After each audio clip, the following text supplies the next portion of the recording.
আসসালামু আলাইকুম। খুব গুরুত্বপূর্ণ একটি বিষয়ের উপর আলোচনা করব। আলোচনার বিষয়টি হলো বাংলাদেশ, ভারত।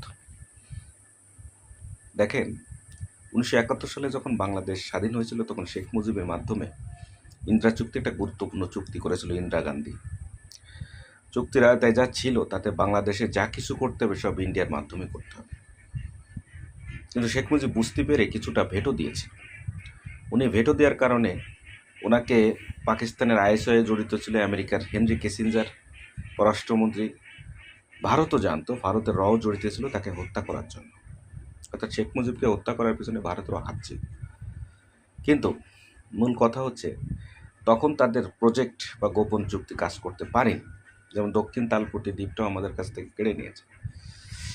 দ্বিতীয়ভাবে দেখলো যে তার কন্যা শেখ হাসিনাকেই দিয়ে প্রজেক্ট পাশ করাতে পারলে এটাই কাজ হবে। প্রজেক্টের কাজ কী ছিল এটা আগে জানতে হবে। প্রথম কাজ ছিল বাংলাদেশকে একটা ব্যর্থ অকার্যকর রাষ্ট্রে পরিণত করা। বাংলাদেশের সেনাবাহিনী যারাই সেনাপ্রধান হবে, সেনাবাহিনী যারা থাকবে, প্রত্যেকে ভারতের আজ্ঞাবহ থাকবে এবং ভারতের নিয়ন্ত্রণে থাকবে। বাংলাদেশের প্রশাসন, মন্ত্রী সব কিছু ছিল তাদের হাতে। মহান সৃষ্টিকর্তার রহমতে, আল্লাহর রহমতে আল্লাহ বুঝতে পেরেছিলেন হয়তো বাঙালি শেষ হয়ে যাচ্ছে, তাই আল্লাহ হয়তোবা এই এনসিপি বলেন, জামাত বলেন, বিএনপি বলেন, এদের মাধ্যমে শেখ হাসিনাকে তাড়িয়ে দিয়েছে আল্লাহ রহমতে। আর অহংকারীকে আল্লাহ পছন্দ করে না, সেটা শেখ হাসিনা অহংকার দেখিয়েছিলেন। তা না হলে বাংলাদেশের যে অবস্থা করেছিল শেখ হাসিনা, ভারতের সাথে হাত করে চুক্তি করে, গোপন চুক্তি করে, তাতে হয়তো বা 10 বছর থাকলে বাংলাদেশ দখল করে নিত ইন্ডিয়া। কেন দখল করে নিত?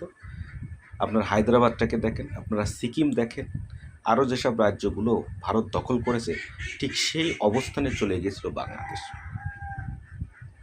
এমন একটা পর্যায়ে চলে যেত যে বাংলাদেশের প্রশাসন থেকে শুরু করে এমপি, মিনিস্টার সব কিছু দিয়ে হঠাৎ করে একদিন চুক্তি করে বসতো যে আমরা ইন্ডিয়ার অধীনে কাজ করব, ইন্ডিয়ার প্রয়োজনে প্রাদেশিক হিসেবে কাজ করব।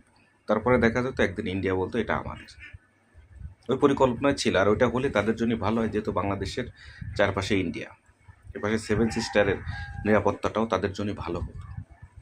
এখন তারা এতটাই বিপদে পড়ে গেছে যে বাংলাদেশ যদি মাথা উঁচু করে দাঁড়ায় সামরিক দিক থেকে, অর্থনৈতিক দিক থেকে, তাহলে তাদের জন্য সবচেয়ে বড় ক্ষতির কারণ হয়ে দাঁড়াবে। কারণ ভারতের এক পাশে রয়েছে পরাশক্তি পাকিস্তান। পাকিস্তান কখনো ভারতকে তোয়াক্কা করে না। যে কোনো যুদ্ধে পাকিস্তান ভারতকে পরাজিত করে। তারপরে আর এক পাশে রয়েছে চীন।